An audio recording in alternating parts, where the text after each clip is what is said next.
다시 진행할게요. 지금까지 얘기한 게 간략한 인지과학의 역사라고 한다면, 이 역사를 좀 살펴보면서, 훑어보면서,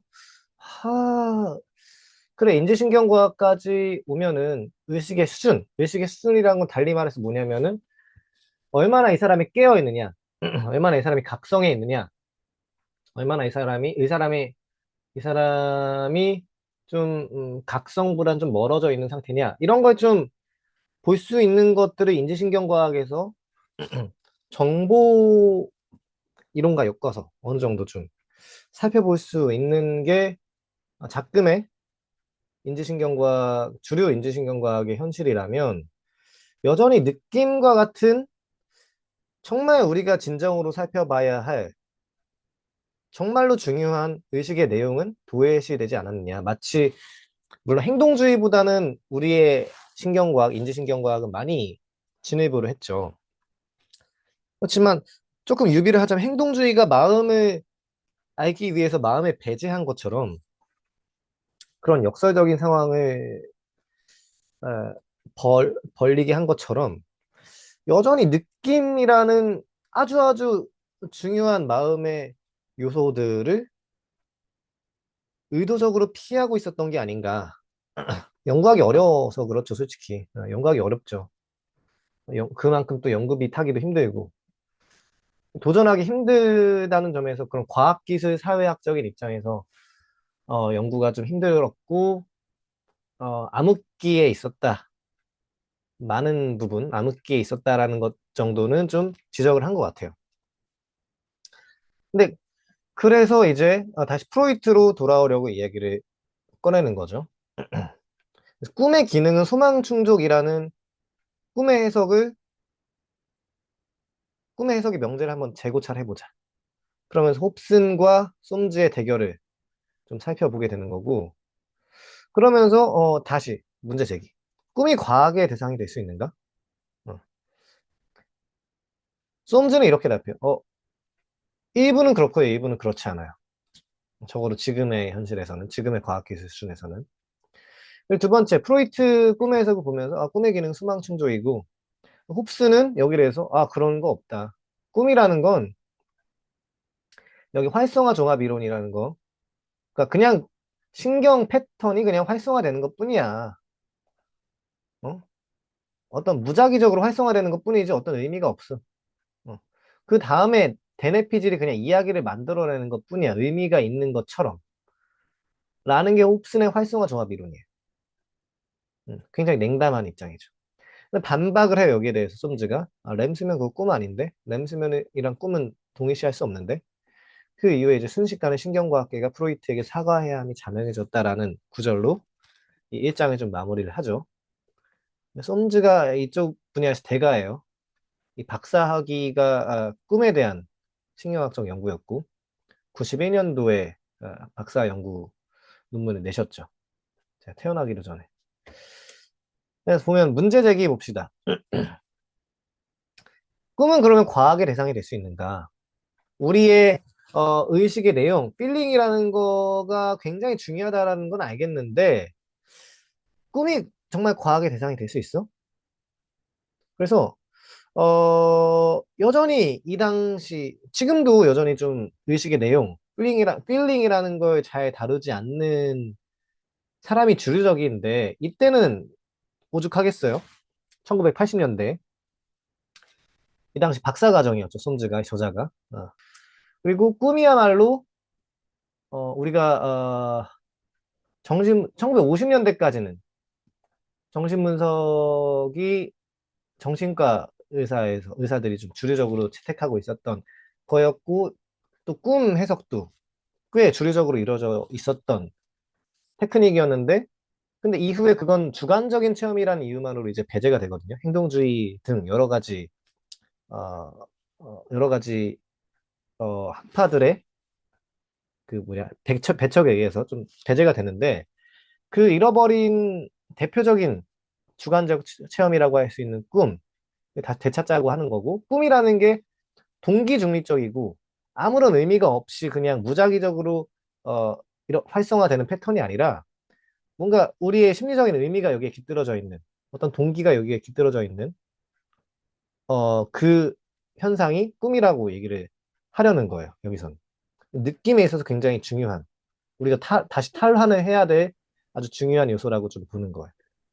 근데 거기까지는 프로이트도 계속 얘기를 했던 부분이고, 굳이 이게 신경과학 가지고 이렇게 설명을 하려면, 인간의 감정을 설명하려고 하면, 네, 전 사실은 꿈보다는 꿈을 안 꾸는 사람도 있고, 뭐, 음, 꿈에서의 어떤 그런 필링이 아니라, 그냥 의식, 의식 생활 속에서의 어떤 필링을 직접적으로 연구해야지, 그게 좀 더 현실 맞는 거 아닌가? 왜 꿈으로 들어갔을까?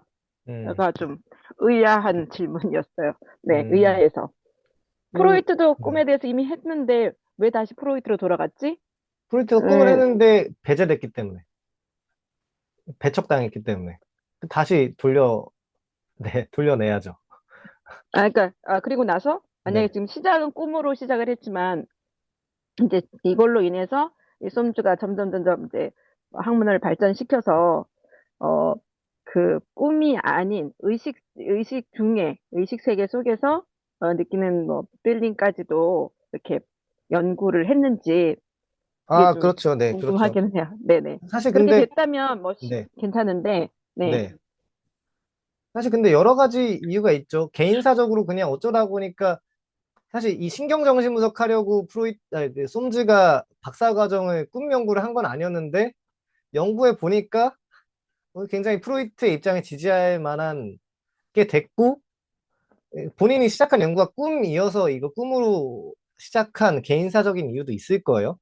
근데 그러다 보니까 그것도 있는데 제가 차차 이야기하겠지만 이 꿈에서 한 연구를 토대로 도파민 신경회로라거나 어떤 그 시킹 추구 뭔가를 추구하는 시킹하는 그런 인간의 여러 본능적인 감정 중 하나의 회로를 좀 크게 좀 주목하게 됐고 그게 나중에 5장에서 느낌을 얘기를 할 때 우리가 일상생활을 살아갈 때 의식이라는 거 얘기할 때 굉장히 좀 중요하게 얘기를 하게 돼요. 사실은 아까 뭐 의식에 대한 거 우리가 일상생활을 사는 그런 느낌 아주 그냥 소위 일상적인 느낌을 얘기하는 게 더 적합하지 않느냐라고 생각을 할 수 있겠는데 근데 프로이트도 똑같이 접근을 했어요. 어떻게 보면은.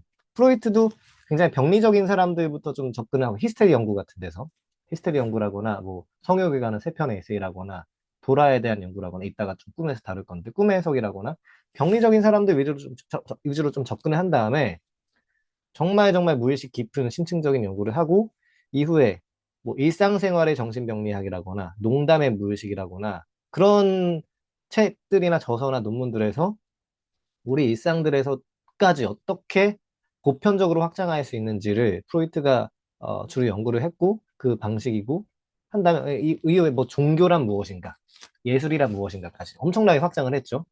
프로이트의 그 왕성한 연구 활동들이 그걸 좀 증명하는데 그런 연구들이 좀 프로이트에게 있었다고 한다면 솜즈도 뭐 그걸 굳이 다 따라갔다고 할 수는 없겠지만 솜즈도 꿈 연구를 하면서 어떻게 보면 지금 저도 뭐 질문을 주시니 새삼스럽게 떠오른 생각이긴 하지만 솜즈도 뭔가 꿈부터 시작해가지고 프로이트도 꿈부터 시작한 거거든요. 어떻게 보면 꿈의 노선을 좀 따라가다 보니까 새로운 발견을 하게 됐고 그게 또 일상적으로까지 확장될 수 있는 영역이 됐구나. 뭔가 네오 프로이디안이죠. 신 프로이트주의자죠. 어떻게 보면 좀 신경과학적 프로이트주의, 신경과학 계열에서 비슷한 노선을 실현하고 있는 것 같다는 생각이 좀 새삼 드네요. 네. 그래서 일단은 또 본인이 이렇게 시작하기도 했고 또 생각하다 보니까 좀 오기가 생기기도 하죠. 하다 보니 왜 그런지 좀 생각이 들 거예요. 홉슨하고의 논쟁 같은 거 좀 보면은 왜 이렇게까지 프로이트에 대해서 안티 때는 참 자처를 하지? 이렇게까지 할 게 있나? 뭔가 오기가 생기기도 하겠고. 그래. 이놈들한테 뺏긴 프로이트의 꿈을 다시 탈환해야 되겠다. 뭐 이런 생각, 여러 가지 개인사적인 생각도 되겠고, 여러 가지 이유가 있을 거예요. 그건 좀 차차 좀 얘기하면서 좀 또 진행해 보도록 하겠습니다. 예. 그래서 방금 제가 말씀드린 것처럼 그 당시에도 1900 하물며 요즘에도 그러한데 1980년대에는 더더욱 그러겠어요. 더더욱 그러지 않겠어요. 그러니까 의식의 내용이라거나 필링에 대해서는 아예 뭐 쳐다도 안 보죠. 그런 거 연구한다 그러면 이상하게 쳐다볼 거 아마. 뭐 타임머신에서 온 사람 보는 것처럼. 그래서 의식의 수준은 받아들였지만 이 사람이 얼마나 깨어 있는지, 뭐 각성되어 있는지, 각성됐고 그에 따라서 어떤 신체 변화가 생기는지 그런 건 보겠지만 내용은 좀 그렇지 않았어요. 그래서 솜즈가 얘기한 거는 각성 및 수면 상태에서 두뇌 기전이 어떠한지, 두뇌 메커니즘이 어떠한지를 좀 살펴본 건데, 그래서 솜즈는 박사학위 연구로, 그래, 난 수면의 한 측면에 좀 집중을 하겠다. 일단 의식의 수준에 대해서 좀 얘기를 좀 주로 해보는. 그럼 동시에 좀 수면의 주관적인 측면을 좀 다뤄볼 수도 있지 않겠냐. 특히 꿈이 한 두뇌 기전에 대해서 연구하기로 한 거죠. 이 당시에는 뭐 프로이트를 입증하겠다 말겠다 뭐 이런 생각이랑 그냥 별개로 그냥 이걸 그냥 하고 싶어서 한 거예요. 그래서 꿈을 연구하기 어려운 이유는 아까도 말씀드린 것처럼 꿈의 주관적 본질 때문이죠. 필링, 정동, 어펙트 이런 것들이 정서 이런 것들을 연구하기 어려운 이유는 요즘에도 그렇고 주관적인 본질 때문이죠. 일반적인 정신현상은 한 사람의 관찰자에 의해서 내성적으로만 관찰될 수 있으면 인트로스펙티브하게 그런 다음에 타인에게 언어를 통해서 간접적으로 보고를 하죠. 연구자한테 보통. 근데 꿈은 이것보다 더 어려워요. 왜? 꿈을 꾸면서 보고를 할 수 있는 게 아니죠. 내가 지금 이렇다라고 제가, 난 지금 아파요. 지금 앞정이 찔리니까 지금 아프고 있어요. 아파하고 있어요. 이렇게 바로바로 보고할 수가 있는데 꿈은 다 경험한 다음에 후양적으로. 일단 꿈이 다 끝나고 잠에서 깨어난 이후에 보고를 할 수 있다는 점이 특색인 거죠. 더 어려운 문제인 거죠.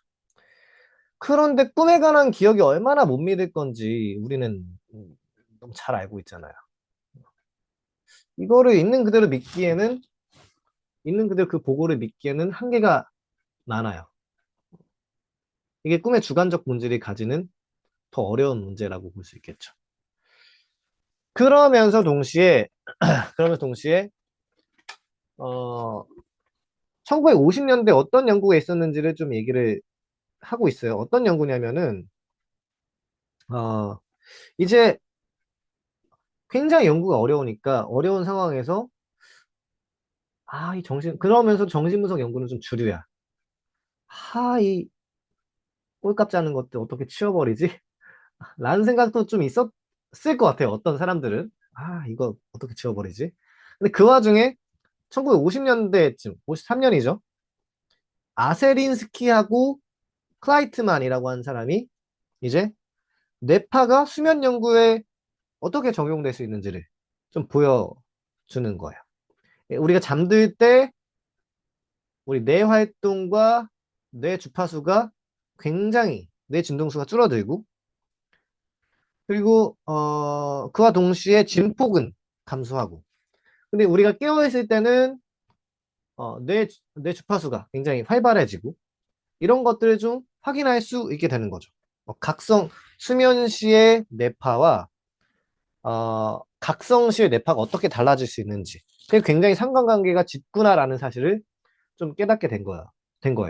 이 당시에 EEG만으로도 그렇게 좀 밝힐 수 있다는 사실을 알려준 거고. 그리고 그와 동시에, 우리 뇌가 오늘날 그 서파수면이라고 하거든요. 한국어로, 한자어로. 왜 서파수면이라고 하냐면 슬로우 웨이브 슬립을 번역한 거예요. 서파. 뭐 서행하세요라고 할 때, 천천히 운전하세요 할 때 서행하라고 하잖아요. 천천히 그런 것처럼 천천히 뇌파가 나오는 천천히 진동수가 나오는 그 뇌파가 나오는 그 슬립을 서파수면, 슬로우 웨이브 슬립이라고 얘기를 해요. 이거에도 봤을 때, 아까 아세린스키하고 크라이트만이 예측했던 34쪽이에요. 책으로는 34쪽인데 그 양상을 보게 된 거예요. 아, 서파수면? 되면은 이게 렘수면, 비렘수면 때 서파수면이 되는구나. 그리고 반대편에서는 렘수면이라는 게 이루어지는데, 렘수면이라는 게 뭐냐면은, 이거 보니까 90분에 한 번씩 규칙적인 주기로 뇌파가 왔다 갔다, 각성했다가 엄청 깊은 수면에 빠졌다가, 각성했다가 수면 상태에 빠졌다가, 이런 상태가 90분 주기로 반복되는 거를 좀 깨닫게 돼요. 음. 그리고 렘수면. 렘수면이 뭐냐면, 눈알이 래피드, 빠르게 안구도약 운동을 하는 거기 때문에 렘수면이라고 이름을 붙이는 건데, 이때는 뇌파가 엄청 빠르게 움직이게 되죠. 비교하자면은, 다시 비교하자면, 비렘수면 때는, 비렘수면 때는 이 온도가, 체온이 안정적이고, 몸 전반적으로도 안정적인 상태고, 릴렉스한 편안한 상태고, 깊은 안정 상태에 있는데, 오른쪽 렘 수면 상태는 안구가 빠르게 움직이고, 눈이 빠르게 움직이고, 잠깐 일시적으로 마비 상태에 처해지게 돼요. 그리고 많은 온도도 변하고, 온도도 낮아지게 되고, 심부 체온 조절도 감소하게 되고, 남성의 경우에는 육안으로 확인할 수 있을 정도로 발기가 되죠. 생식기 우열이 일어나게 되고, 이런 것들을 좀 확인하게 된 거예요. 그래서 어째서 1953년까지 이 과학자들이 이런 것들을 다 종합적으로 체계적으로 눈치채지 못했는지 믿을 수가 없다고 솜즈가 얘기를 하죠. 아무튼 이런 것들이 90분 주기로 반복이 돼요. 그래서 제가 참고로 저는 자고 일어날 때 기상 시간을 염두에 두고 자는 시간을 이 90분 주기에 맞게끔 잡니다. 그러니까 90분, 180분, 270분, 이런 270 어느 정도 이런 식으로 좀 염두에 두고 자요. 그러니까 90분보다 애매하게 막 110분 막 이렇다. 그럼 막 꿈꾸다가 기분 나쁘게 불쾌하게 깰 수가 있어요. 좀 기분 좋게 깨려면 이 90분 주기 안에 좀 깨는 게 좋지 않나라는 얘기들을 좀 많이 하거든요. 수면과학자들이. 그래서 아무튼 90분 주기로 반복이 된다. 이런 것들을 좀 생각해 볼 수가 있겠고. 뭐 이런 식으로, 슬립 서클 같은 게, 요즘에도 가끔씩 뭔가 뭐 수면과학에 대한 교양서적 같은 거 보면은 이런 식으로 좀 볼 수가 있겠죠. 깨어있는 상태에서 렘수면 갔다가 논렘수면 쭉 가고 90분 주기로 왔다가 90분 주기로 가고 왔다 갔다 이런 것들을 좀 볼 수가 있어요. 이런 것들 뭐 깊이 얘기하진 않겠고 이런 슬립 서클 같은 것들은 많이 보셨을 거예요. 그래서 이런 관찰을 토대로 35쪽에 아세린스키하고 프라이트만이 그럴듯한 가설을 하나 설정을 해요. 그럼 렘수면 당시에 특히 왜, 이 일시적인 나비가 일어난 이유가 뭐냐면, 이 당시에 꿈을 많이 꾸거든요? 이 당시에 꿈을 많이 꿔요. 교양 상식으로 많이 들어보셨을 걸. 렘수면 당시 꿈을 되게 많이 꿔요. 근데 왜 이때 왜 일시적으로 몸이 마비가 되게 하냐?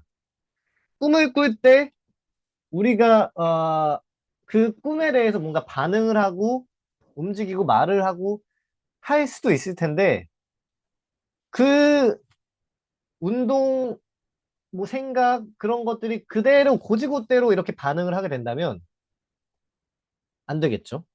꿈에 막 뭔가 살인자가 일어나서 막 해치워야 돼. 혹은 막 뭐 어떤 도망쳐야 돼 하면 근데 그러면 그걸 고지고대로 반응해서 우리가 갑자기 침대에 일어나서 진짜로 뛰면 안 되잖아요. 근데 그 진짜로 뛰는 사람 몽유병 환자예요. 이 마비가 좀 덜 되거나 아예 안 되어 있는 상태인 거죠. 우리 그런 연구에 대해서도 잠깐 이따가 참고로 좀 책에는 안 나와 있지만 참고로 얘기를 할 텐데 이런 것들 마비가 되는 이유는 우리가 렘 수면 때 마비가 되는 이유는 그때 꿈을 많이 꾸기 때문에 그 꿈에 대해서 고지고대로 육체가 운동기관이 반응하지 않게끔 하기 위해서 일시적인 마비 현상이 일어나게 되는 거죠. 참고로 그러면 마비가 덜 풀렸다. 잠에서 깼는데 마비가 덜 풀렸다. 그게 가위예요. 가위에 눌리는 현상이에요. 가위 눌린다는 게 그거예요. 마비가 덜 풀려서 그런 거예요. 근데 그 마비가 덜 풀린 게 혹은 좀 안 풀린 게 평생 간다. 루게릭병인 거죠, 뭐. 네. 아무튼 그래서 램스면을 그래서 아세린스키하고 크라이트만이 그럴듯한 가설을 세워요. 램수면이 꿈꾸기라는 그 상태의 생리적 토대가 아니겠느냐. 왜? 이렇게 예측을 하고 그게 맞았으니까. 어떤 예측이? 램수면 당시에 80%나 그 깨어난 사람이 80%나 꿈을 보고 해요. 근데 비램수면 당시에 그러니까 섭하수면에 썼던 당시에 사람들을 어, 깨게 해서 좀 뭔가 보고를 받아보면은 10%도 안 되게 꿈을 꿨다고 보고를 해요. 아, 그러면 이때 이후로 램수면이 꿈꾸기와 동의어가 아니겠느냐? 라는 생각을 하게 된 거죠. 근데 여러분들이 여기서 잘 살펴봐야 될 거는 여기에 있는 10%는 뭔데? 라는 거죠. 여기 챗 GPT가 아니라 챗 T인데 잘못 썼네. 아무튼 10% 이게 좀 의미심장한 거고 이따가 좀 살펴보게 될 좀 주요한 구절이라고 좀 볼 수 있겠어요. 그래서 이후에 이건 굉장한 뉴스예요. 이 신경과학자들, 꿈의 수면 기전에 대해서, 혹은 이후에 뭐 행동주의자들, 여타 신경과학자들에게 있어서는 이건 굉장한 뉴스예요. 왜? 꿈꾸기가 무엇인지 객관적인 지표를 확보하게 된 거예요. 신경과학적으로. 오브젝티브한 마커를 확보하게 된 거죠. 객관적인 지표를 확보하게 된 거죠. 오, 그래. 그리고 이제 더 이상 이 프로이트 같은 놈들, 뭔가, 뭔가, 포퍼 같은 과학 철학자들을 포함해서, 저놈들 뭔가 철학적으로는 유사과학이라고 내가 많은 사람 지적을 하긴 하는데, 뭔가 크리티컬하게 저 사람들이 뭐라고 쳐내몰 수 있는 방법이 없네. 근데 여기서 이제 한 가지 키를 하나 얻게 된 거죠. 야, 꿈 그거 객관적 지표가 있어. 꼭 내성적인 지표로만 얻을 수 있는 그런 건 아니야. 꿈이라는 거는 굉장히 꿈이라는 그런 덧없는 주관적인 경험을 다루면서 헛수고하지 말고, 그런 언어적인 보고에 의존한 헛수고하지 말고, 객관적으로 우리의 꿈을 다뤄보자. 그래서 진짜 과학다운 과학을 한번 해보자라는 얘기를 해보게 되는 거죠. 램슬림이라는 거는 드림이야, 꿈이야. 너무 확정됐어. 거의 뭐 단언하듯이 이렇게 얘기하게 된 거죠. 네. 그러면서 꿈을 제거해버리는 일에 감사할 이유가 하나 더 있게 된 건데, 정신분석의 확립에서 꿈이 수행했던 성가신 역할 때문이죠. 20세기 후반기에 정신과학의 특징지였던 우리 그 기능주의 인지신경과학에서 대응한 주류적인 반응과 달리 정신분석가들은 내성적인 보고를 데이터로 다루는 것이 주저함이 없어요. 이놈들은. 네, 그러니까 적어도 신경과학자의 입장에서 볼 때, 이건 이놈들 봐라? 이렇게까지 그냥 과감하게 이 내성적인 보고를 쉽게 그냥 주저 없이 그냥 다루네? 과감하다 이놈들 봐라. 이렇게 생각을 하게 된 거였는데, 어떤 식으로 다루냐? 자유연상. 카우치에 앉아가지고, 아무거나 얘기해보세요. 떠오르는 거 아무거나 얘기해보세요. 떠오르는 그 기표들, 그 연상들, 관념들이 알고 보니 이렇게 관련되어 있을 수 있답니다. 이런 식으로 정신분석가가 어떻게 보면 주관적으로 연결을 짓는 그 자유현상이라는 방법도 있고요. 꿈의 해석이라는 방법은 더더욱 그렇고요. 우리가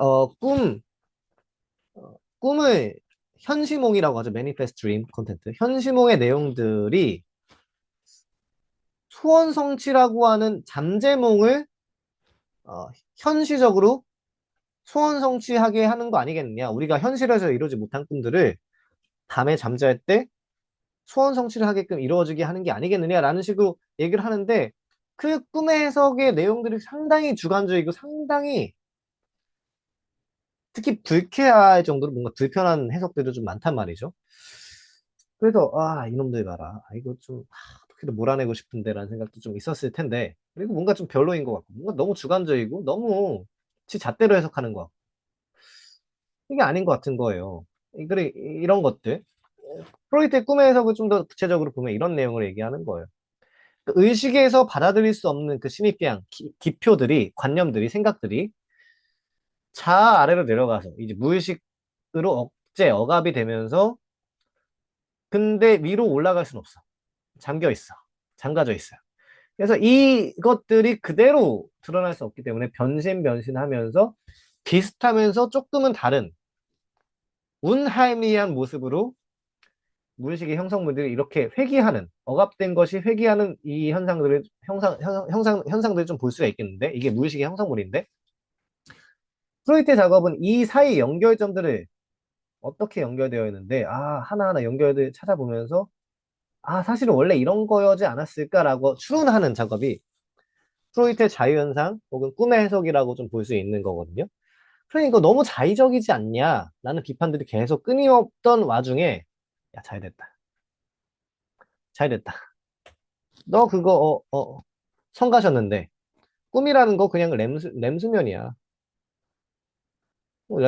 램수면에 불과해. 그리고 프로이트의 꿈 분석이라는 것도, 꿈 분석, 칼포퍼에 따르면, 그거 굉장히 유사과학이야. 아, 그게 반증 불가능하다면, 어떤 어떤 어떤 이론도 반증 불가능하다면, 유사과학이라고 볼 수 있는 거 아니냐.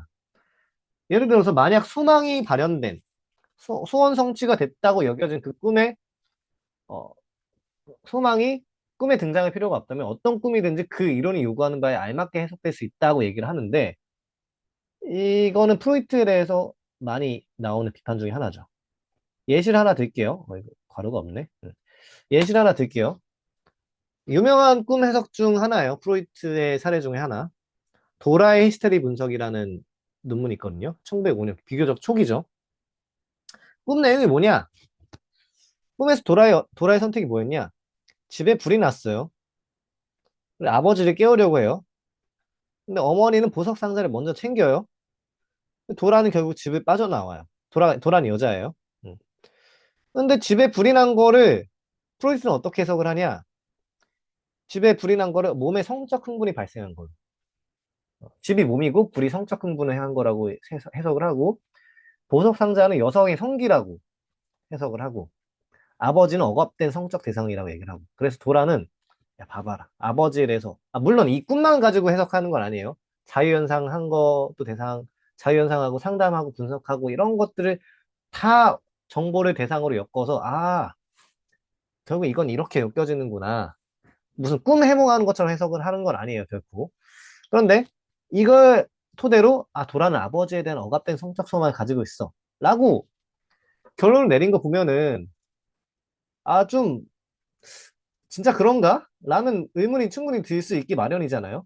지금 제가 얘기하고자 하는 바는 이 꿈 해석이 틀렸다, 안 틀렸다 얘기를 하려는 건 아니에요. 프로이트 해석에는 어느 정도 충분한 근거가 있고, 어느 정도 일가견이 있고, 어느 정도 들을 만한 측면도 있어요. 제가 아주 표면적으로만 적어놔서 그렇지, 좀 귀 기울여서 좀 볼 만한 측면들이 좀 있는데, 지금 여기서 얘기하고자 하는 바는, 이거 너무, 적어도 이게 맞든 틀리든 간에 너무 자의적으로 보이는 거 아니냐, 너무 주관적인 거 아니냐라는 그런 문제점 정도는 있다는 얘기를 하려는 거죠. 근데 더 나아가서, 도라는 이 해석을 받아들였냐라고 하면 그렇지 않아요. 강하게 반발했는데, 프로이트는 이것도 뭐라고 해석했냐면, 저항의 증거다. 이 이거 억압돼서 그렇다. 너가 억압된 것을 시기상조로 건드려줘서 괜히 강하게 반발하는 거다.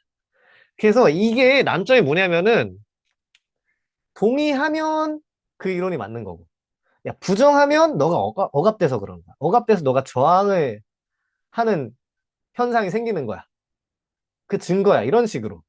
어떤 반응도 가불기예요. 가드 불가해요. 빠져나갈 수 없어. 넌 결국에 정신분석의 입장에서 꿈을 바라보는 해석에서 빠져나갈 수 없는데 결국 내 말이 다 맞음. 어떤 반응도 이론을 강화하는 방향으로만 작동하게 되는 거죠. 그런 점에 있어서는 이거는 그런 점에서 있었을 때 꿈의 해석이 어떤 면에서 유사과학이라고 보는 카일 포퍼의 지적이 맞을 수도 있어요. 저는 그 지적에 대해서 굳이 부정하진 않아요. 그리고 몇 가지 좀 보자면, 이런 해석은 프로이트가 도라의 처녀성 상실의 현상이나 겁탈의 현상을 논리적으로 설명하는 데 도움을 주긴 해요. 그런 점에 있어서는 이 설명이 아주 틀린 건 아니에요. 그래서 프로이트의 설명이 근본적으로 환자의 꿈이나 생각 자체와는 다른 거죠, 결국에는. 환자의 꿈 이야기에 분석자의 견해나 감정이 투사돼서 이 프로이트의 주관적인 의도에 맞게 채색되고 있기 때문이죠. 음. 깨끗한 석판 이에서 시작된 순수한 이해라는 건 결코 존재할 수가 없는 거죠. 편견 없는 완벽한 이해라는 건 결국 불가능한 거죠. 결국에는 객관적 관찰자로서의 분석가가 존재할 수 없다라는 의미이기도 하고, 분석자는 분석 과정으로부터 독립해 있을 수도 그것으로부터 자유로울 수도 없다. 분석자는 이미 분석 과정의 일부다라는 걸 좀 보여주는 사례이기도 하죠.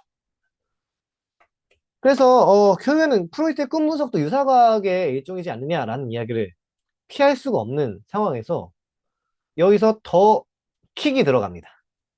홉슨이 앨런 홉슨이 활성화 종합 이론을 꺼내서 프로이트의 꿈 이론을 아주 강경하게 지적을 하는 거죠. 비판을 하는 거죠. 그에 앞서서 홉슨의 지도 교수가 어떤 연구를 했냐? 실제로 해당 연구는 모든 포유동물에게 램 수면이 일어난다는 사실 덕분에 좀 더 용이하게 진행됐는데, 이 경쟁에서 이긴 사람은 누가 먼저 이 꿈이 쓸모없다. 야, 꿈 같은 거 객관적으로 연구할 수 있고 사실 연구할 만한 가치도 없다. 어떤 그 주관적인 심리를 알기 위해서라는 목적에서는 연구할 만한 가치가 없다. 라는 그런 경쟁에서 누가 먼저 이겼냐? 1965년에 미셸 주베라고 하는 사람이 앞장서게 돼요. 참 윤리적으로 참 비윤리적인 실험인데 지금 관점에서 보면은 고양이 대상으로 뇌를 막 썰고 막 이런 것들이 있거든요. 뇌 수술하고 고양이를 대상으로 진행한 일련의 수술 실험에서 램 수면이 전뇌 폴브레인에 의해 발생하는 게 아니라 뇌간, 즉 까마득하게 오래된 진화적 기원을 가진 훨씬 더 변변찮은 구조물에 의해 발생함을 입증해 냈어요. 램 수면이라는 거 아주 고등한 뇌에서 발생하는 게 아니라 우리의 뇌간이라고 하는 물고기까지도 공유하고 있는 그런 아주 뭐 소위 말하는 하등한 뇌 구조물에 의해서 발생함을 입증한 거죠. 그래서 고양이 뇌를 위쪽 끝에서부터 아래쪽으로 내려가며 차례차례 얇게 잘라보았는데 뇌교, 폰스라고 하죠. 폰스라고 알려진 보잘것없는 뇌간 구조물 수준의 절단면에 도달했을 때 어? 램수면 없어졌네? 그러면 여기가 램수면의 핵심인가 보구나 라는 결론에 도달한 거죠. 여기서 램수면을 만들어낸 거구나. 이제 아주 핵심적인 발견을 하게 되고, 자, 그러면 홉슨이 이제 이 문제의 중점인 홉슨이 주배 지도 학생으로서 더 세부적으로 연구를 마무리 짓게 되죠. 어떤 거냐? 이 뇌교 안에서 구체적으로 어떤 뉴런 집단이 꿈을 만들어내냐? 램수면을 만들어내냐를 찾아낸 거예요. 1970년대 중반에 이르러서 위에서 열거한 모든 램수면 현상뿐 아니라 다양한 논-램 수면 단계 현상을 포함한 전체 수면 각성 주의가 소수의 뇌간핵에 의해 조정된다는 사실이 밝혀지게 된 거죠. 이게 홉슨의 활성화 종합 이론인데 구체적으로 뭐냐면은 여기 메소폰타인 태그멘텀이라고 하는 중간 내교 피계에서 여기에서 램 수면이 껐다 켜지는 주요한 기전이 일어나는 거 아니냐라는 걸 발견하게 된 거예요. 이거는 지금도 받아들여지는 이론인데 그래서 결국 램 수면은 온오프 스위치 되는 것처럼 이루어져 있다고 얘기를 해요. 이 중간 내교 피계, 램 수면, 메소폰타인 태그멘텀이 활성화되면 이제 아세틸콜린이 나오게 되면서 램 수면이 이루어지게 되는 거고 그와 동시에 이 하나하나 제가 좀 해부학적인 것 간단하게 한번 설명을 하면은 이 메소폰타인 태그멘텀에서 아세틸콜린이 주로 나오고요. 분비가 많이 되고 이 도잘 라페 뉴클레어스에서 이제 그 세로토닌 5-HT가 나오게 되고 청간 복합체에서 노르에피네프린 소위 아드레날린이라고 하는 게 이제 노르아드레날린이 분비가 되죠. 아드레날린은 우리가 뭔가를 그래서 이렇게 종합하면 이렇게 돼요. 램 수면이 켜질 때 이 메소폰타인 태그멘텀이 아까 말한 중내 내급피계가 활성화되고 아세틸콜린이 다량 분비가 되면서 여기 이것들은 비활성화가 되게 되는 거예요. 세로토닌은 나오지가 않게 되고요. 노르아드레날린은 나오지가 않게 되고. 아예 안 나온다고 볼 수는 없겠죠. 거의 안 나오게 돼요. 그래서 아세틸콜린이 많이 분비가 되고 세로토닌, 노르아드레날린이 굉장히 급격히 저하가 되는 렘 수면 상태가 되는 거죠. 그래서 우리가 꿈을 꿀 때 기분 좋은 꿈만 있고요, 기분 나쁜 꿈만 있고요. 어, 기분 나쁜 꿈을 많이 꾸죠. 약간 블루한, 약간 블루지한, 약간 우울한, 멜랑콜리한 그런 꿈을 꾸는 이유는 세로토닌이 급격하게 떨어져서 그래요.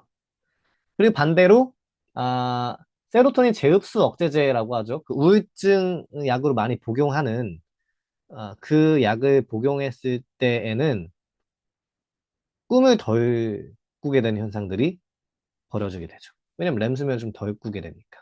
세로토닌이 너무 과분비되니까, 잘 때도 과분비되니까, 렘 수면을 안 하게 되고, 꿈도 덜 꾸게 되는 거죠.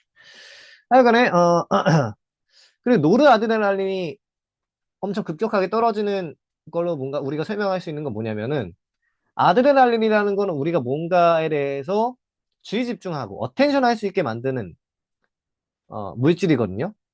신경 물질인데, 근데 이게 급격하게 줄어들었다?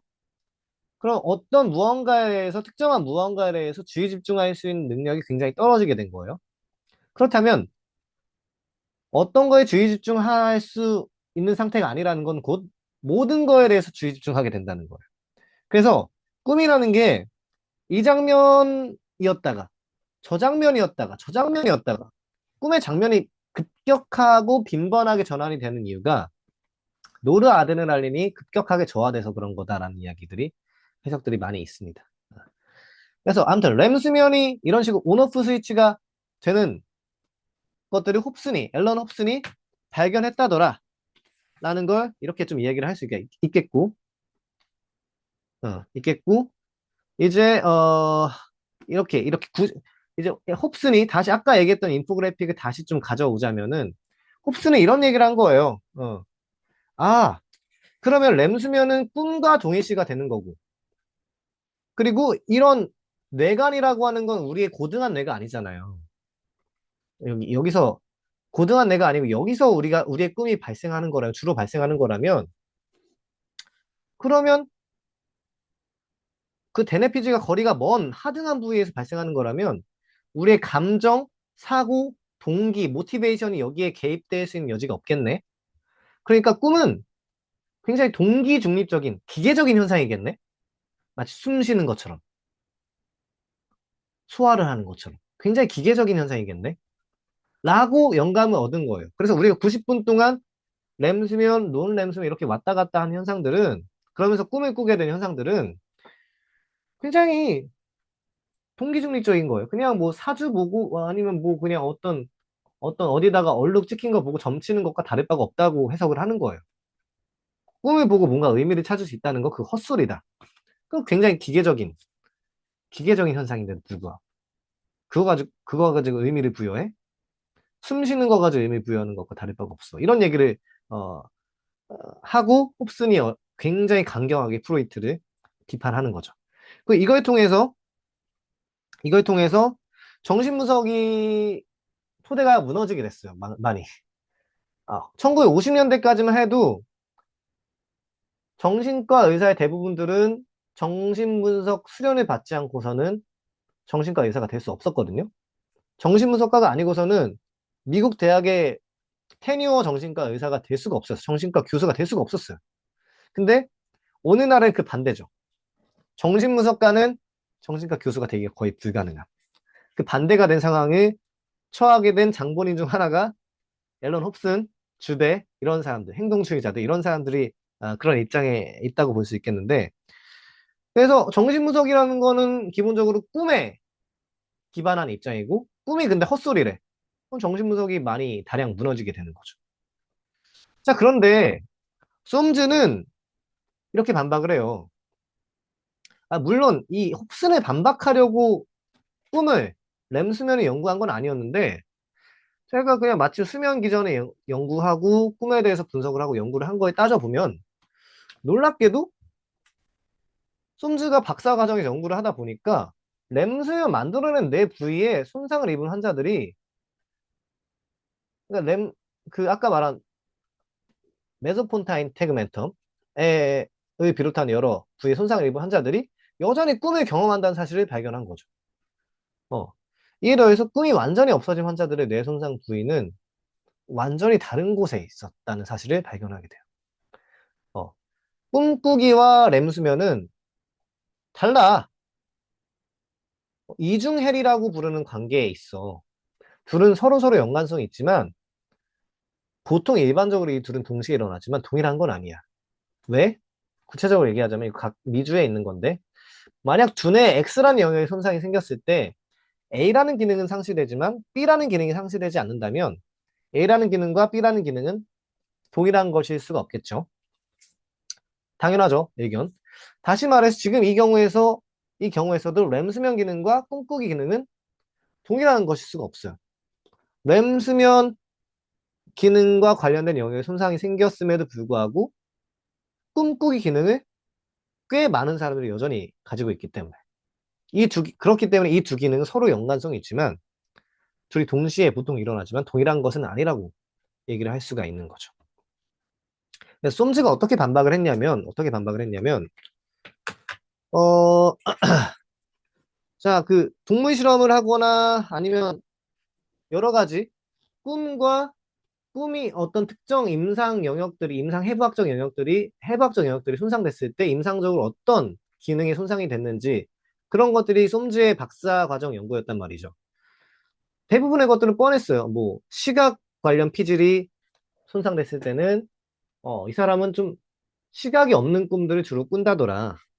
아니면 뭐, 언어 피질에 손상이 된 환자들은 꿈을 꿀 때도 언어가 거의 없는 그런 꿈을 꾼다더라. 아니면 뭐, 운동 피질에 손상이 입은 환자들은 뭔가 편마비가 되는 꿈을 꾼다더라. 이런 식으로 뭔가 뻔했는데, 몇 가지 뻔하지 않은 사실 중 하나는 렘수면 만들어내는 부위에 손상을 입은 환자들이 여전히 꿈을 경험한다는 거죠.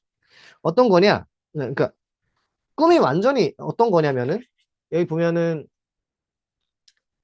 여기 벤트로 어, 여기 벤트로 메저 프론탈 화이트 매터 복중측 전두 백질이 파괴된 사람이 오히려 여기가 파괴되면 꿈을 아예 완전히 꿀 수 없게 된 이런 경우들을 좀 발견하게 된 거예요. 물론 여기 하두정수엽이라고 인페리어 페리탈 노브 여기가 파괴된 경우에도 우리가 꿈을 꿀 수 없게 된다는 걸 발견했지만 이거는 트리비얼한 사실이에요. 왜냐면은 이 여기 두정엽은 단기 기억에 있어서 중요한 부위이기 때문에 꿈 자체에 직접적으로 관련되어 있다기보다는 단기 기억을 할 수가 없는데 어, 꿈을 어떤 의식이라는 그 버퍼 어떤 그 완충 장치 속에다가 붙잡을 수가 없다면 기억을 붙잡을 수가 없다면 꿈조차 꿀 수가 없겠죠. 이건 너무 당연한 거고 이건 그냥 넘어가도 될 일이고 근데 우리가 특이하게 볼 만한 사실은 이거죠. 이게 꿈과 굉장히 상관이 있다더라. 왜 그러냐면은 꽤 중요한 이유가 뭐냐면은 어 굉장히 확실히 여기가 꿈의 어 소스다. 꿈의 샘이다. 스프링이다라고 얘기를 하는데 그 이유가 뭐냐면은 굉장히 확실히 단언하는데 9명 정도의 사례에 불과함에도 불구하고 이렇게 단언한 이유는 뭐냐면은 이 손상은 여기 보면 43쪽 보면 맨 아래에 복중측 전두 백질은 20세기 전반기 변형 전전두 백질 절제술이라고 알려진 수의기의 수수적인 목표 부위였으며 수천 명의 증례가 존재한다. 라는 얘기를 한 건데 뭐냐면은 그리하여 나는 내 증례에서 관찰한 것을 확인하기 위해 오래된 정신의과술 문헌을 살펴보게 돼요. 어, 내가 옛날에 살펴봤던 공부했던 문헌이 오버랩되는데 이 사람은 좀 대단해요. 공부를 열심히 했으니까 이런 것도 좀 떠올리게 되는 거죠. 고전적인 백질 절제 환자를 아까 그 영역을 잘랐어. 뭐 조현병이라거나 망상 환자들에 대해서 이런 것들 잘라낸 거예요. 너무 심해. 망상 환각들이 너무 심해. 그러면 여기 잘라내는 게 좋지 않을까라고 의사들이 그 당시에 발견을 하게 된 건데, 그러면 수술 후에 꿈을 꾸셨나요? 꿀 수 있나요? 라고 물어봤을까? 그런 희망을 한번 품은 거죠. 그 당시에는 그래도 그리고 꿈을 해석하는 게 그래도 주류적인 시대였기 때문에, 꿈이 여전히 진지하게 받아들여졌기 때문에, 그래서 이 사람이 옳았음이 밝혀졌죠. 어. 그 당시 의사들, 연구자들은 전전두 백지 절제수 이후에 세 가지 주된 심리적 영향이 남는다는 걸 발견하게 됐어요. 뭐 어떤 거냐면 이게 중요한 건데, 여기가 좀 중요한데, 첫째, 이 절제수술, 전전두 백지 절제수술은 정신병적 양성 증상을 줄이게 돼요. 환각과 망상을 줄이게 되는 거죠. 그리고 동기 자발성을 떨어뜨리게 돼요. 그리고 꿈꾸기 소실히 초래하게 돼요. 이 둘은 상당히 연관이 짙습니다. 이 셋은 상당히 연관이 짙어요. 도파민 문제예요, 도파민 문제. 실제로 초창기 정신외과술의 연구자 가운데 한 사람은 수술 이후에도 꿈이 보존될 경우에 나쁜 예후의 징후입니다. 라고 주장하기도 했죠. 이 세 가지 중 마지막 견해, 꿈꾸기 소실을 초래하는 거. 이게, 전두엽 복중축 사반부 내 여기 신경회로의 소실이 꿈 소실의 원인이 될 가능성이 가장 크지 않느냐. 이런 추측을 하게 된 거죠. 음. 왜 이 예상치 못한 내 영역에서 원인을 찾아야만 하는지 최초 힌트를 알려주기로 했죠. 꿈이 당연히 환각과 망상일 테니까. 자, 그러면, 이후에 우리가 조현병 약물들 같은 거 있잖아요. 이거 다 얘기하지 않겠고. 1950년대 들어서 이런 약물들이 많이 이제 발명되게 됐거든요. 그냥 쉽게 말해서 도파민 차단하는 거예요. 도파민 차단. 도파민 차단.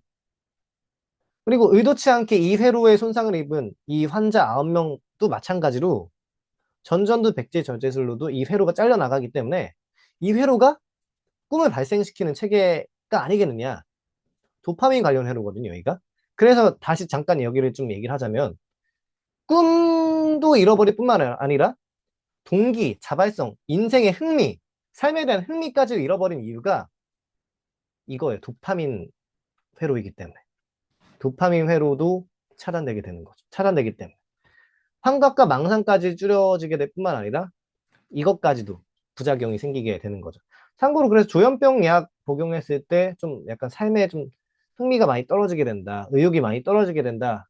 혹은 뭐 양극성 장애, 조울증이라고 하죠. 그런 약물을 복용했을 때 삶의 흥미나 의욕이 떨어지는 이유 중 하나는 이런 이유랑 엮여져 있다고 생각하시면 돼요. 환각과 망상이 줄어질 뿐만 아니라 꿈도 많이 줄어지게 되고요. 실제로 지금까지도. 그래서 근데 실제로 정말로 그렇다더라. 아, 렘사파가 시작되기 전에 훨씬 이전에 수면의 처음 몇 분 동안 꿈을 꾸었다는 보고를 얻을 확률이 50%나 되고요. 일주기 리듬 중 해 뜨는 아침 시기의 논 수면 동안에는 수면 시의 꿈과 구별이 불가능한 꿈이 잦은 빈도로 생겨나죠. 늦은 아침 효과라고 불리게 되는데 비록 논 수면보다 더 많이 등장하게 되는데 비록이 왜 나와 있지? 결과적으로 전체 꿈의 최소한 4분의 1은 논 수면 시에 일어나게 돼요. 4분의 1 엄청 대단한 숫자죠. 대단한 비중이죠. 썸즈가 2000년도에 쓴 논문에 이게 좀 자세히 나와 있다고 합니다. 그리고 거의 이것까지만 곧 마무리가 되는데요. 좀 시간이 좀 오버가 돼가지고 전내 기저액에서 발생하는 베이절 강글리아에서 발생하는 전두엽 중수 사반부 내에서 콜린성 경로, 아세틸콜린이거든요. 이게 아세틸콜린. 아세틸콜린 관련 경로가 손상될 경우에는 도파민 경로가 손상되었을 때와 정반대의 상황이 벌어지게 돼요. 그러니까 꿈이 줄어드는 게 아니라 늘어나요. 우리가 렘 수면 꿀때 메소폰타인 태그멘텀에서 아세틸콜린이 굉장히 많이 분비가 된다고 했었잖아요. 그때 렘 수면이 온될 때, 렘 수면이 켜질 때, 그때 아세틸콜린이 많이 분비되는 이유가 어, 그 꿈에 굉장히 중요한 요인이기 때문이에요. 꿈이 줄어드는 게 아니라 늘어나죠.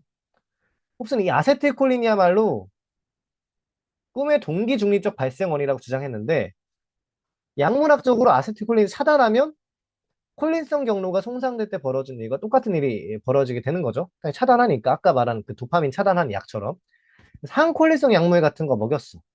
복용했어. 과도한 꿈을 유발한다고 오늘날 널리 알려져 있는데 다시 말해서 홉슨이 꿈꾸기의 원인이라고 주장했던 그 신경체계를 차단할 경우 역설적으로 그 홉슨의 이론이 예측한 바와 정반대 효과가 일어나는 거죠. 야, 이거 꿈꾸기 원인이거든? 응. 근데 이거 차단해? 오히려 꿈이 더 많이 일어나. 홉슨에 대해서 아주 결정적인 반박이고 결정적인 공격이라고 얘기할 수 있겠죠. 솜즈가 여기서 거의 뭐 이긴 거죠. 그래서 여타의 모노아민 활성도와 달리 이런 도파민성 추구 활성도는 수면이 시작돼도 유지되고 렘 수면 동안 최대가 되는데 이런 현상이 레피드 아이 무브먼트 안구가 급속하게 움직이는 운동과 동시에 일어난다는 사실은 우연의 이치가 아니겠죠. 음. 그래서 인간의 안구 운동은 이렇게 빠르게 움직이는 안구 운동은 도파민에 따라서 빨리 움직이는 안구 운동은 설치류가 코 킁킁거리면서 냄새를 맡는 행동이나 수염을 실룩거리는 행동처럼 수염 실룩거리면서 먹이가 뭐 있지? 짝짓기 할 만한 대상이 어디 있지? 이렇게 실룩거리는 행동처럼 우리가 눈을 막 이렇게 왔다 갔다 움직이는 행동은 도파민 활성화를 통해서 무언가를 찾는 그런 활성화를 확인하는 좋은 징표라고 얘기를 하는 거죠. 그래서 보면은 여기까지 얘기한 게 솜즈의 반박이에요. 그래서 이후에는 막 홉슨이 처음에는 호의적인 서평도 써주고 46쪽 47쪽 보면은 홉슨 처음에는 46쪽 맨 아래 보면은 홉슨은 이 상황을 기껍게 받아들이지 못했다. 그는 하버드 신경생리학 부서 내 자신의 연구 그룹으로 나를 초청해 내 연구 결과를 발표할 기회를 주었다. 솜즈가 발표를 하게 된 거죠. 처음에 그는 내 소견을 받아들였고 1997년 그 주제에 관해 내가 쓴 책에 대해서 호의적인 서평을 내놓았다. 아, 좋아요. 했는데 이후에 참 47쪽 보면 좀 웃긴 게 47쪽 맨 위에 야, 이런 발전이 이런 연구가 큰 틀에서 볼 때 프로이트를 뒷받침할 것 같은데 프로이트 꿈 관점의 정당성을 입증할지도 모르겠는데 그때 편지를 보내요. 솜즈한테. 야, 이거 야, 솜즈 너의 그 의견이 프로이트를 뒷받침한다고 주장하지 않을 경우에 한해서만 내가 널 공개적으로 지지하겠다. 라고 편지를 쓰는데 이게 모르겠어. 이게 신경과학적으로 굉장히 객관적인 과학을 연구한 사람이고 이런 선봉의 최첨단에 있는 사람인데 이게 말이 되나? 이럴 수가 있나? 이렇게 쪼잔한가? 왜 이렇게까지 안티 프로이트를 할 이유가 있나? 이런 생각이 좀 드는 일화죠. 소위 신경심리학의 객관성이라는 게 이 정도가 한계인가? 이런 생각이 좀 드는. 솜즈와 홉슨의 논쟁이 이렇게 좀 종지부를 찍었다고 얘기를 할 수가 있겠어요. 뭐. 한 가지 좀 참고로만 좀 얘기를 하자면은, 아니야. 일단 여기까지만 얘기를 하고, 여기 질문이나 코멘트 받고, 좀, 얘기를 하도록 하겠습니다. 생각보다 30분이나 좀 추가가 돼가지고, 예상 시간보다, 좀 얘기를 좀 나눠보도록 하겠습니다. 질문이나 뭐 코멘트나 얘기 좀 나눠보겠습니다. 그래서 결국에는 꿈이라는 게 이런 도파민 시킹 모델이 굉장히 주요한 원인과 기능으로서 작용을 하게 된 거 아니겠느냐. 이걸 통해서 도파민이 그래서 뭐 환각이라거나 망상이라는 거나 그리고 삶의 의욕이라거나 여기에 대해서 굉장히 중요한 연관성이 있구나라는 사실도 이제 발견하게 된 거고 이제 나중에 5장에서 느낌을 다룰 때 우리가 시킹이라거나 뭔가를 추구하는 그런 모델 그런 어떤 감정 본능적인 감정을 다룰 때 굉장히 깊은 연관성을 가지고 있구나라는 사실을 이제 그 힌트를 얻게 된 거죠. 음. 꿈도 물론 꿈의 해석을 정량적으로 과학화할 수는 없지만 꿈이 아무런 의미도 없어 동기중립적이야 라고 말한 꿈은 헛소리에 불과해 라고 말한 홉슨에 대해서 반박하게 된 대표적인 일화라고 할 수 있겠죠. 이건 뭐 솜즈의 아주 주요 전공이기 때문에 이걸로 박사학위를 딴 사람이기 때문에 꽤 신뢰할 만한 연구죠. 말이 좀 많이 길어졌는데 이제 좀 한번 좀뭐 코멘트나 뭐 Q&A나 아니면 뭐 얘기할 게 있으면은 좀 음, 얘기 나눠도 좋을 것 같습니다.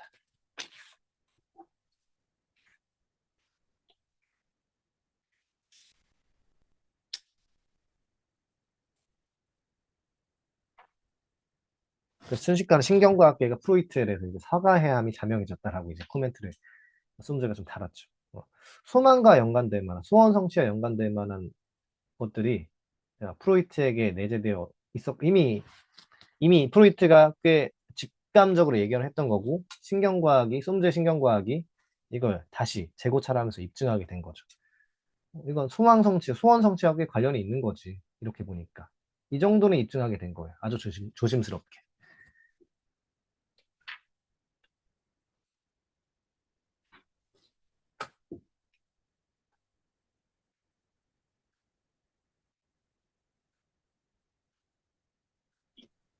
그 혹시 네. 이 책의 뭐 후반부 그 지나가면서 이 어떤 도파민 신경계나 아세틸콜린 이런 거에 대한 근거를 좀 더 강화를 해 주시나요? 이 책에서 솜즈 어, 씨가? 어, 아니요. 해부학적으로 엄청, 근데 5장에서는 좀, 5장에서 얘기해요. 그 느낌, 도파민, 그 추구 시스템이라고 하고, 시킹 시스템, 우리 7가지 기본 감정 체계가 있다. 그 중에 뭐 케어 시스템도 있고, 패닉, 그립 시스템도 있고, 여러 가지가 있는데, 그 중에 하나가 시킹 시스템이다. 뭔가를 추구하는. 그래서 뭐, 리워드 시스템이라고 하는 거는, 도파민에 대해서 리워드 시스템이라고 하는 솜즈는 되게 싫어해요. 이거 행동주의자들의 아주, 악습, 아주 안 좋은 유산이라고 얘기를 하는데, 왜냐면은, 일단 뇌과학적으로, 신경과학적으로도, 일단 도파민은 리워드로만 일어나진 않거든요. 중립적이라거나, 소위 우리가 그 결과물에 대해서, 나쁜 강화물에 대해서도 우리가 도파민이 일어나고, 강화가 일어날 수 있거든요. 그래서 아무튼, 그래서 리얼 시스템이라고 하는 건 반대하는데 아무튼 여기서 시킹 시스템에 대해서 5장에서 주로 얘기를 해요. 5장 느낌에서. 5장에서 음, 근데 엄청 지금 저도 다시 좀 살펴봐야 되겠지만 해부학적으로 뭐 신경과학적으로 엄청 깊이 있게 얘기하는지는 좀 살펴봐야 될 거예요. 혹시나 좀 자세한 내용이 좀 궁금하다면 아까 말한 어펙티브 뉴로사이언스라고 하는 그 야크 팡셉의 어펙트 뉴로사이언스라고 하는 책이 있거든요. 저는 좀 거기 몇몇 부분들을 좀 발췌해서 읽었는데 거기 좀 자세하게 나와 있긴 해요. 그거 제가 PDF 파일 가지고 있어서 혹시 원하신다면 제가 음, 저는 그냥 그 뭐지? 쓰시는 솜즈 아저씨? 솜즈 씨가 쓰는 용어들이 약간 비해부학적? 그좀 음, 사실 그 비과학적인 말들, 그러니까 통용되지 않는 일단 표현들을 자기가 만들어서 쓰는 것 같고, 음. 이렇게 생각이 들었고, 이제 하나 약간 덧붙이고 싶었던 점은 그 뭐랬더라? 그 미시알? 네, 프론탈 저도 메시알. 맞아. 왜 자기가 그렇게 표현하는지 뭐 이유도 나와 있긴 한데 역주 달면서 그 여왕계 선생님 역주 달면서 근데 뭐 왜 그렇게 말 만들어내서 쓰는지 저도 잘 이해가 안 가요. 그렇게까지. 그거 하고, 근데 그 부분이 이제 용어는 이제 약간 현주 씨가 어떤 개인적 이유에 따라서 쓴 것 같고, 네. 하나 그냥 추가하고 싶은 말은 어딨지? 그 부분이? 아, 그 벤트로메시알 프론탈 화이트 매터라고 하잖아요. 네네네. 그 화이트 매터라는 점이 저는 사실 약간 좀 걸리긴 하거든요. 네. 그러니까 저희가 네. 그 음. 막 그냥 뭐 편도체는 뭘 한다, 전전두엽은 이런 기능이 있다라고 말할 때는 주로 그레이 매터, 그 세포 핵들이 모여 있는 부분에서 얘기를 하고 음. 하는데 화이트 매터는 사실 그 통로, 그러니까 그 섬유들이 지나는 통로들이 이제 화이트 매터인데 화이트 매터에 문제가 생겼다는 거는 조금 더 그 거길 지나는 모든 전선들, 모든 케이블들이 어쨌든 문제가 생길 수 있어가지고 음. 생각보다 문제가 더 클 수 있다. 그러니까 그 다양한 부위들이 관련되어 있을 수 있다라는 생각을 했습니다. 너무 그 말씀은 그러니까 너무 범위가 넓다라는 얘기를 하시는 건가요? 그러니까 이 꿈에 대해서만 특정하기에는 제가 이해를 한 게 맞나요? 그래서 이제 그뭐 시킹 시스템을 언급하기도 했지만 책에서 네네네. 약간 그 화이트 매터 때문에 저는 일단은 약간 그 근거가 좀 부족한 것 같아요. 그러니까 음, 네. 아까 말씀하신 너무 크게 잡은 거 아니냐? 그러니까 만약에 내 집에서 학교까지 가는 게 있잖아. 길이 있으면은 네. 내 집에 불이 났다, 내 학교에 불이 났다, 내가 죽었다 하는 건 말이 되는데, 그러니까 그 길에 문제가 생겼다는 느낌입니다, 지금. 그러니까 음, 제가 여기서부터 학교까지 가는데 다양한 길들이 있잖아요. 네. 근데 그 중에서 이게 설명이 좀 이상한데. 어쨌든 그러니까 통로지. 그러니까 주체적이 아니라 어떤 내 주체가 문제가 된 느낌 게 아니라 어떤 그 전달 과정에서의 문제? 어떤 음, CPU가 고장난 게 아니라 전선이 고장나서 지금 컴퓨터가 고장났다라고 말하는 좀 그런 인상을 저는 받아서 컴퓨터가 고장났다가 아니라 전선 케이블만 고치면 되는 거잖아 할 때 이제 사실 컴퓨터는 고장난 게 아니잖아요. 네, 그렇죠. 그래서 이제 그런 생각이 들어서 아까 혹시 나중에 책 가서 좀 더 근거를 보충해 주나 한번 여쭤봤습니다. 한번 좀, 솜즈의 그, 그 논문을, 97년 논문하고 2000년대 논문을 좀 살펴보시면 그 얘기를 좀 보니까 한번 좀 더 자세하게 나와 있는, 제가 엄청 정확하게 평가하실 능력은 없는데, 아마 호진님은 저기 생리학 연구실에서 그 중독에 대해서 연구하고 있는 한의사 선생님이시거든요. 그래서 도파민에 대해서 좀 훨씬 더 전문가시잖아요. 그래서 좀 더 뭔가 주의 깊게 좀 들을 만한 조언이라고 생각을 하는데 한번 좀 살펴볼 가치가 있을 것 같네요. 화이트 매터가 문제일 수도 있겠다. 좀 문제적인 영역일 수도 있겠다라는 그 지점이 좀, 네. 막 그렇게 음, 음. 근데 이건 특히 어떤 점에서 어떤 점에서 뭔가 안 쓰는 용어를 뭐, 막 크리티컬하게 뭔가 있는 것 같나요? 제가 해부학을 엄청 그렇게까지 정확히 엄청나게 깊이 알지는 못하니까. 막 또 트리비얼, 이제 아까 말한 벤트로 미지얼 뭐 이런 거는 좀 뭐 트리비얼한 것 같고, 좀 막 크리티컬하게 뭔가 결정적으로 뭐 너무 이상하게 쓰는데 이 정도는 좀 있나요? 그게 메시알입니다. 아, 일단 네, 그거 말고, 네. 근데 그거 말고도 해부학은 좀 정립된 학문이라서 네. 좀 통용되는 단어들이랑 그걸 써야 되기는 하거든요. 그러니까 뇌가 100년 지난다 해서 지금 저희가 사람이 진화를 해서 물고기가 될 수는 없듯이 그게 다 아직 공용된 영어들이 있는데 내시할 부분도 그렇고 이제 그리고 이분의 이론이겠지만 그 시킹 티어리, 네. 그러니까 도파민 쪽이 시킹 시스템? 네. 식 이건, 그렇게 이건 표현하는 것 자기가 근데 이거는 약 탕셉의 어펙티브 뉴로사이언스를 기반으로 하고 있어요. 이 사람이 독자적으로 만든 건 아니고, 네. 그 약간 기능주의라고 표현할 수 있는 그런 건 느낌 같은데 만약에 좀 더 객관적인 느낌을 했으면은 차라리 막 메소코르티콜 림빅 도파민 시스템 이런 식으로 명칭을 했으면은 조금 더 중립적이면서도 과학적인 느낌을 제가 받을 수 있는데 음, 이제 특정하게 자기가 이제 이론들을 제창하면서 원하는 대로 이름을 붙이면서 하니까 약간은 조금 제가 좀 음, 깐깐한 걸 수도 있지만 좀 거부감이 든다? 조금 음. 그렇습니다. 아, 그러니까 그런 것 같아요. 그러니까 저도 이런 거 보면 과연 정말 그렇게 막 할 수 있을까? 이렇게 여기는 러스트 시스템의 회로고 여기는 뭐 시킹 시스템 회로고 뭐 여기 플레이 관련된 뭐 회로고 이렇게 얘기할 수 있는 게 아까 말한 그 복수 실현이 될 수가 있잖아요. 이 회로 다른 기능도 실현할 수가 있을 텐데 물론 그렇게 나이브하게만 했을 것 같지는 않아요. 그러니까 이 사람도 공부할 대로 공부한 사람이고 공부할 대로 공부한 사람일 테고 그 의사 연구 시절 때 뭔가 좀 나이브하게 생각은 안 했겠지. 뭔가 주요한 기능 이런 주요한 기능을 합니다라고 이름을 붙여서 썼겠지만 뭔가 이걸 공부하는 대중들에게 그런 말씀하신 것과 같은 그런 착각을 좀 불러일으키게 만든 그런 위험도 있을 수 있겠다. 그런 거 아마 염두에 두시고 좀 불편함을 느끼신 거겠죠, 아마? 네네. 그냥 좀 이 네. 당시에 연구 그 메소드?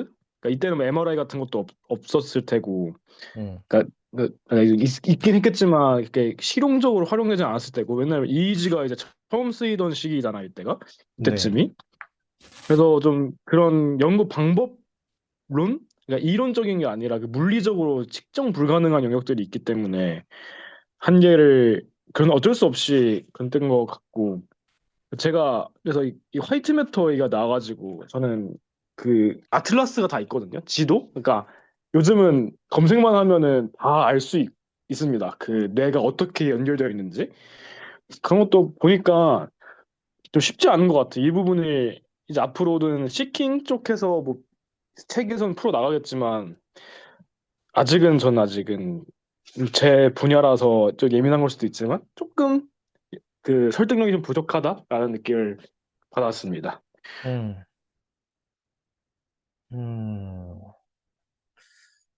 음, 저도 좀, 여기, 특히 이 감정 영역에 대해서는 되게 논란이 많은 부분이거든요. 이런 7가지 기본 감정 체계로 나눈 것 자체가 정말 정말 선천적으로, 그리고 또 인류 전반적으로 보편적이냐?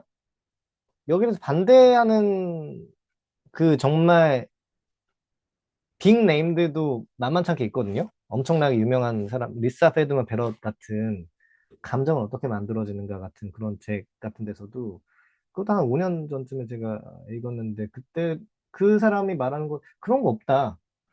그런 보편적인 감정 체계라는 게 있냐라는 거에 대해서도 막 얘기를 하는데 굉장히 막 논란이 있고 신경과학자들 사이에서도 막 그거 있는 저도 이렇게까지 단언할 수 있을까라는 그런 생각도 좀 있는데 이거는 비교적 이게 한 2000 몇 년 전에 쓰인 책이거든요. 이게 솜즈가 지금까지 본인이 연구한 것들 뭔가 최대한 종합해서 간결하게 최대한 간명하게 좀 써내려고 노력한 책인데 아직까지 이런 기본 감정 체계 같은 걸 굉장히 강하게 주장을 하고 논란이 될 수 있을 만한 것들 그런 얘기를 했는데 어떨지는 좀 계속 좀 따져보고 좀 그 얘기를 계속 하거든요. 한번 그 4장, 5장, 6장에서도 계속 얘기를 하는데 좀 따져보고 좀 과연 정말 그럴듯한지 그걸로 좀 부족하다면 관련 그 참고 문헌 같은 거, 솜즈가 썼던 논문들 같은 거 좀 보면서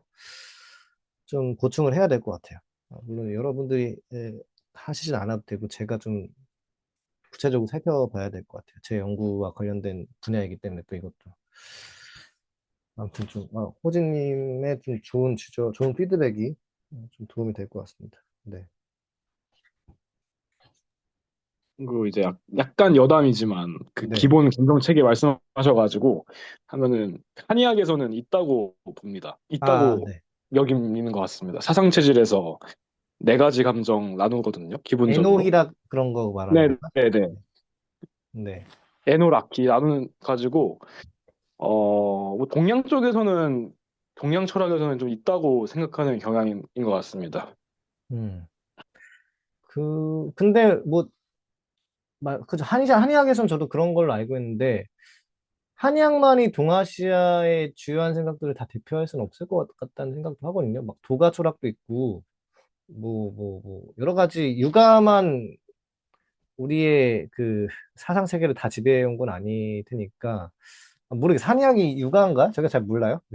제가 한의학 정말 잘 몰라가지고. 근데 다른 것들도 있지 않을까라는 그 동아시아를 다 하나로 뭉뚱그릴 수 있을까 이런 생각도 좀 들어요. 아무튼, 네. 호진님, 네. 물론 이제 아까 사실 제가 너무 광범위했던 것 같고 그냥 한의학의 범위 내에서는 음. 이제 있는 것 같습니다. 제가 아까 너무 포괄적으로 얘기했던 것 같습니다. 아, 네. 알겠습니다. 그게 좀 더 안전한 주장인 것 같아요. 다른 분들은 대체로 좀 코멘트나 댓글이나 뭔가 남겨주셨는데 혹시 뭐 소감이나 뭐 후기라거나 뭐 마이크를 쓰지 못하신다고 좀 알고 있는데 혹시 댓글로라도 뭔가 좀 궁금하네요. 소감이나 후기가.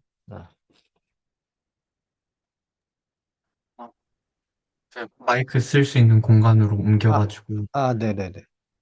어, 아마 의대생이신가요? 제가 그 스레드에서 그 소개 봤을 때는 그렇게 나와 있는. 아, 네, 그렇죠, 지금 그렇죠. 네.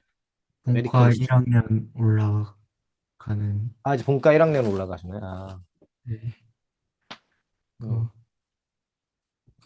제가 좀 신경이랑 의식적으로 좀 문외한이어가지고 좀 저는 좀 들으면서 다 좀 새로웠던 것 같아요. 음.